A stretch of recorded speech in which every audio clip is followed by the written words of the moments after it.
We do not intend to hurt or affect the sentiments of any community, culture, religion, or any religious belief through this program.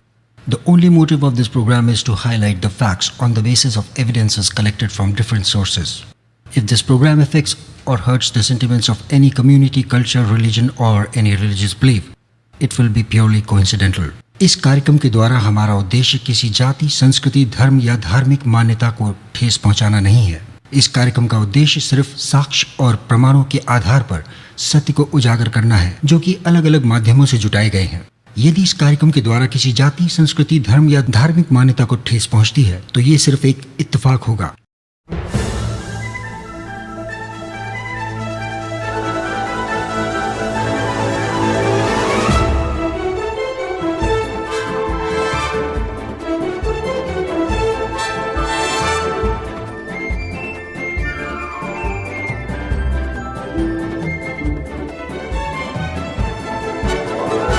दुनिया भर की ये बातें हमसे तुम जानो,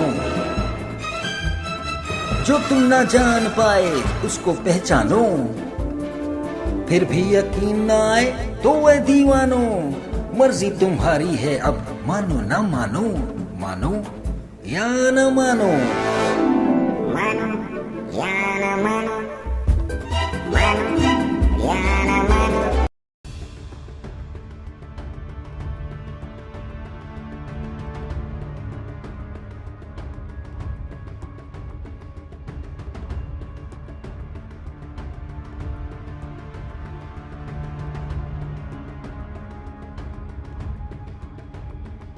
तो दोस्तों, मानो या ना मानो के आज के एपिसोड में एक बार फिर आप सभी का स्वागत करता हूं मैं, आपका दोस्त और होस्ट आरजे कुमार। और उम्मीद करता हूं कि हमारे पिछले एपिसोड आपको जरूर पसंद आए होंगे। और आज भी कुछ नई जानकारियां, कुछ नई कहानियों के साथ में आपकी खिदमत में मैं, आपका दोस्त और होस्ट आरजे कुमार हाजिर हुआ हूं, लेकर के आज का एपिसोड मानो या ना मानो का। आस्था, विश्वास, यकीन, खौफ, बिलीफ, इससे ये सारा संसार एक डोर में बंधा हुआ है, जहां लोग अपने अपने धर्म के हिसाब से अपने अपने देवी देवताओं में विश्वास रख करके उनकी पूजा करते हैं। वहीं कुछ ऐसे लोग भी हैं जो ना तो किसी धर्म में विश्वास रखते हैं और ना ही किसी देवी देवता में। ये संसार ऐसे ही आस्तिक और नास्तिकों से भरा हुआ है, जहां एक तरफ विज्ञान भी ईश्वर को समझने में नाकाम होकर के उसके होने या ना होने पर प्रश्न उठाता है, वहीं पर इसी संसार में ईश्वर पर विश्वास रखने वाले लोग उसके रूप, उसकी छवि को कण कण में देख लेते हैं।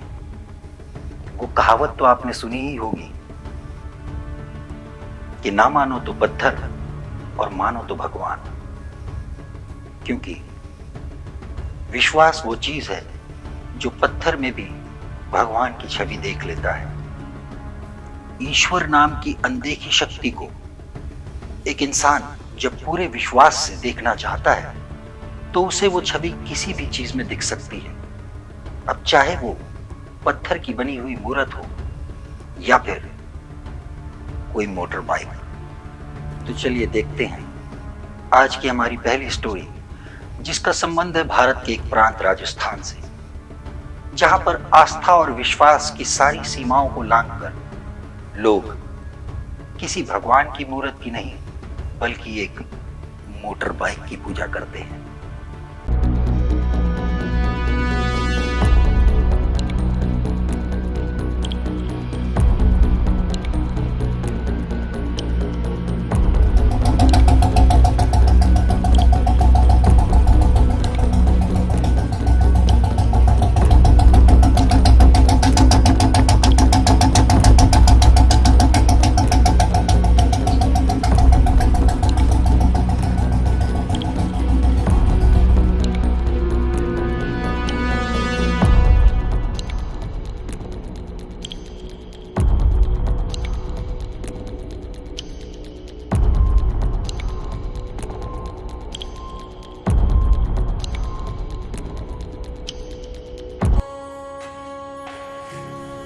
भारत के अनेकों राज्यों में से ही एक राज्य राजस्थान।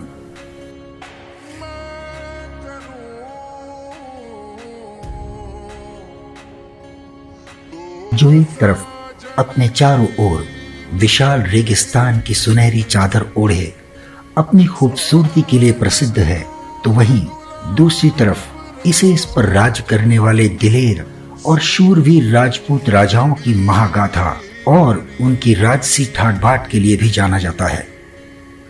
इसी राजस्थान के पाली डिस्ट्रिक्ट के चोटिला गांव में रहने वाले जोग सिंह राठौर के परिवार में 5 मार्च 1965 यानी कि 5 मार्च 1965 में एक बेटे का जन्म होता है, जिसका नाम बहुत ही प्यार से ठाकुर ओम सिंह राठौर रखा जाता है। ओम बन्ना को बचपन से ही लाड प्यार से पाला गया था और इसी वजह से उन्हें जो भी चीज पसंद होती वो उनको दिला दी जाती थी। बचपन से ही ओम बन्ना को मोटर बाइक्स का बहुत शौक था। राजस्थान में राजपूतों को आदर से बन्ना सा बुलाने का रिवाज है, इसीलिए ओम सिंह राठौर को भी ओम बन्ना कहा जाता था। ओम बन्ना अपने पिता जोग सिंह राठौर की इकलौती संतान थे और पूरे परिवार के लाडले थे। ओम बन्ना को मोटर बाइक्स का बहुत शौक था और इसी के चलते जब वो बड़े हुए तो उन्होंने एक रॉयल एनफील्ड मोटर बाइक खरीदी। ये बाइक ओम बन्ना को इतनी पसंद थी कि जैसे उसमें उनकी जान बसती थी और वो अपनी बाइक को हमेशा मेंटेन रखते थे और हर समय अपनी इस मोटर बाइक पर ही सवार रहते थे। थोड़ी और आयु बढ़ने पर ओम बन्ना का विवाह हो गया और चूंकि उनका ससुराल उनके गांव से ज्यादा दूरी पर नहीं था, इसलिए वो अक्सर अपनी पत्नी को बाइक पर बैठाकर अपने ससुराल आते जाते रहते थे। ओम बन्ना की जिंदगी में सब कुछ अच्छा चल रहा था, जिंदगी में खुशियों की कोई कमी नहीं थी कि तभी उनकी हंसती खेलती जिंदगी में ग्रहण लगने वाला था और जल्द ही काल के दरवाजे भी खुलने वाले थे। तारीख 2 दिसंबर 1988 यानी कि 2 दिसंबर 1988 को ओम बन्ना अपनी पत्नी से मिलने उनके गांव गए, जहां उन्होंने पूरा दिन अपनी पत्नी और उनके परिवार के साथ बिताया और शाम होते ही वापस अपने गांव लौटने को तैयार ओम बन्ना अपनी royal Enfield bullet motor bike पर सवार होकर अपनी पत्नी के गांव से अपने गांव की ओर निकल पड़े। शाम ढल चुकी थी और रात ने अपनी अंधेरी चादर ओढ़ ली थी।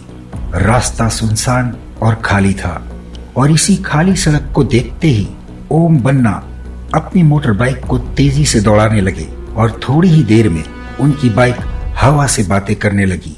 ओम बन्ना तेज रफ्तार से भरे इस मोमेंट को पूरी तरीके से एंजॉय करने में लगे हुए थे कि तभी सामने एक मोड़ आया और ओम बन्ना अपनी मोटर बाइक पर कंट्रोल खो बैठे और उनकी बाइक का एक्सीडेंट हो गया।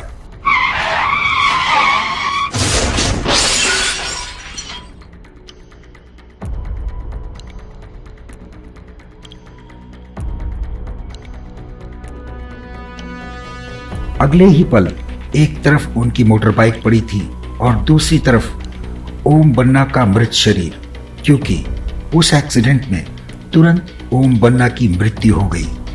अगली सुबह पुलिस जब घटनास्थल पर पहुंची और चूंकि देखते ही ये पता लग गया कि ये एक साफ एक्सीडेंट का केस था, इसलिए पुलिस ने ओम बन्ना की लाश उनके घर भेज दी और उनकी मोटर बाइक पुलिस स्टेशन भेजकर उसे वहीं खड़ा कर दिया।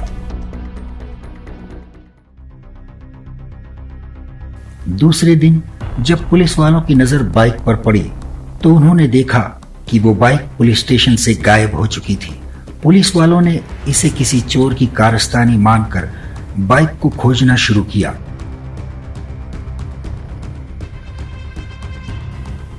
तभी उन्हें पता चला कि ओम बन्ना की बाइक उसी स्थान पर जाकर खड़ी है जहां पर उनका एक्सीडेंट हुआ था।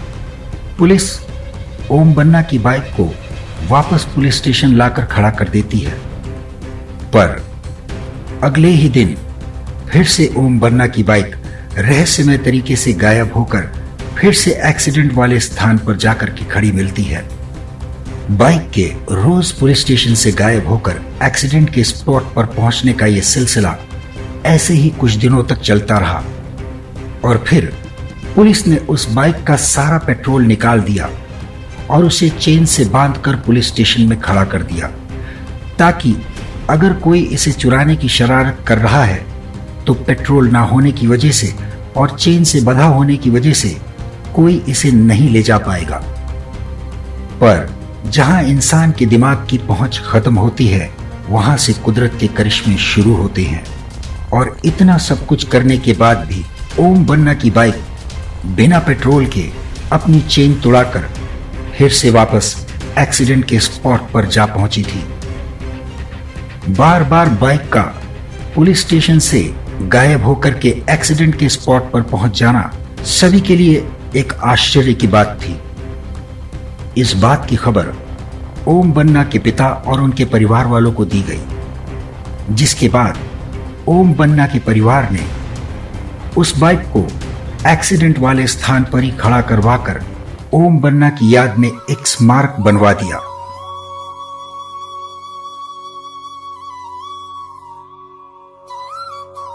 और धीरे धीरे इस स्मारक ने एक मंदिर का रूप ले लिया।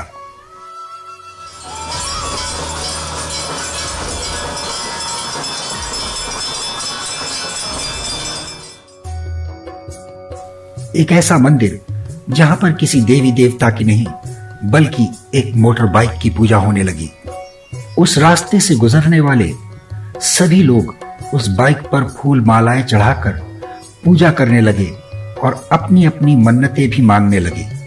कहा जाता है कि ओम बन्ना की इस बाइक के मंदिर में मांगी जाने वाली सभी मुरादें पूरी होती हैं और वहां पूजा करके जाने वाले यात्रियों को सफर में किसी भी एक्सीडेंट या दुर्घटना का सामना नहीं करना पड़ता, और जो वहां रुककर पूजा नहीं करते उन्हें रास्ते में कई तकलीफों का सामना करना पड़ता है। आस्था और विश्वास के संगम का ये सबूत, ये बाइक वाला मंदिर अब तक न जाने कितनों की रक्षा भी कर चुका है और न जाने कितनों की मुरादें भी पूरी कर चुका है। तो दोस्तों, उम्मीद करता हूं कि आपको हमारी पहली स्टोरी पसंद आई होगी। और अब बढ़ते हैं अपनी अगली स्टोरी की ओर। आज के इस मॉडर्न संसार में टेक्नोलॉजी के माध्यम से कुछ भी दूर नहीं रह गया। शायद जरूरत है सिर्फ एक कीपैड की और माउस क्लिक्स की, और सारी दुनिया आपके आसपास इर्द गिर्द घूमने लगती है। इंटरनेट, जिस पर एक्सेस करके लोग संसार में न जाने कहां कहां की जानकारियां हासिल कर सकते हैं और मीलों की दूरी चंद सेकंड में तय कर सकते हैं। वहीं इंटरनेट एक ऐसा माध्यम है जो एक इंसान को किसी भी चीज के बारे में जानकारी देने के लिए सक्षम है, केपेबल है। इंटरनेट के माध्यम से ऑनलाइन जाकर के लोग जहां सोशल नेटवर्किंग साइट्स को एक्सेस करके देश और दुनिया के तमाम लोगों से जान पहचान बढ़ाते हैं, वहीं इंटरनेट की ये ऑनलाइन दुनिया अनगिनत जानकारियों का एक भंडार है। पर इन सब बातों में ऐसा कुछ भी नहीं जो आपको नहीं पता, राइट? ये सारी बातें तो आप सबको पहले से ही पता है, तो इसमें नई बात कौन सी है? जी हाँ, आज इंटरनेट के बारे में कुछ नई बात होगी। इंटरनेट की ये ऑनलाइन दुनिया अभी भी एक अनसुलझे रहस्य की तरीके से लगातार बढ़ती चली जा रही है, और इसके कई ऐसे रहस्य हैं जिनका कोई ठौर ठिकाना या फिर कोई छोर नजर नहीं आता।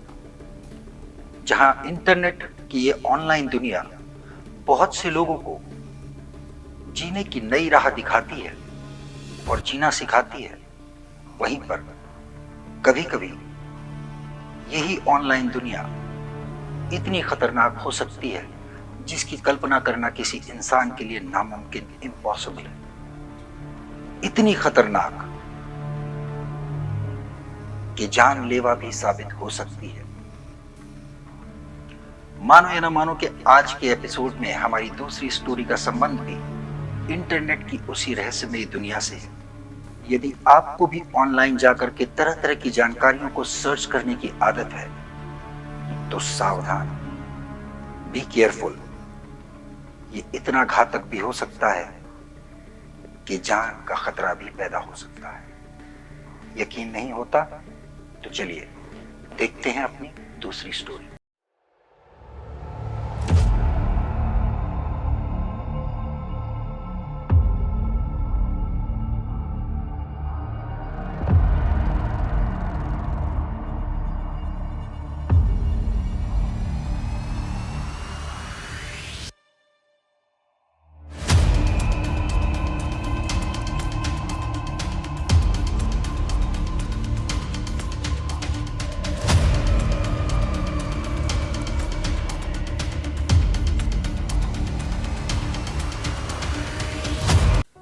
दोस्तों, ये एक सच्ची घटना है जो अमेरिका के स्टेट ऑरेगॉन के एक शहर पोर्टलैंड की है।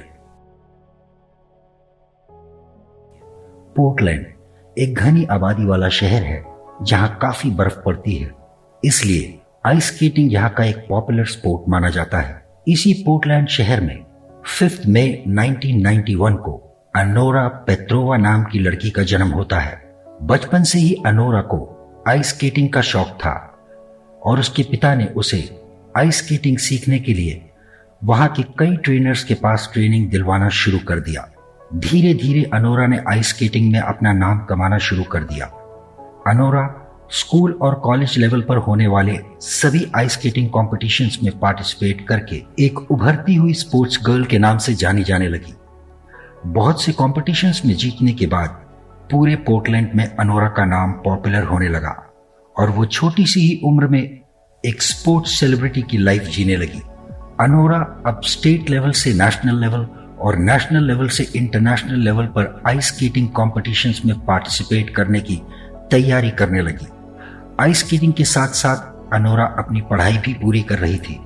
धीरे धीरे अनोरा बड़ी होने लगी और उसके बड़े होने के साथ साथ एक अनजान रहस्य बिना कोई आहट किए उसकी तरफ तेजी से बढ़ने लगा।